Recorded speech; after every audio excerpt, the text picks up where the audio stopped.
Hi, my name is Joslyn Sperry. I'm a University Museum's intern, and I'm here today to introduce you to one of Harriet Bart's work, Reckoning, behind me. One of Harriet Bart's newest works from 2022, Reckoning, is an eye-catching piece that delves into the artist's concerns about our world's future. The harrow discs arranged on the floor, which are typically used to till the soil where crops are to be planted, transform the space into a symbolic empty field destroyed by climate change.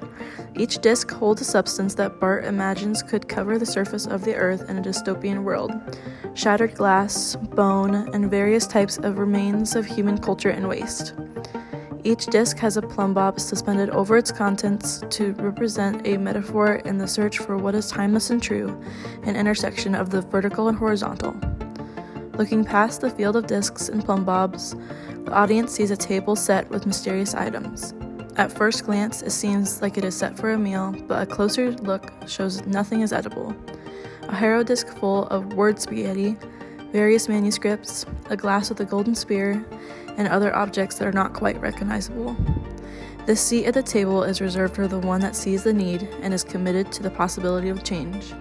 Overlooking the display in front of them, they are given the opportunity to make the change and repair our ways before it is too late.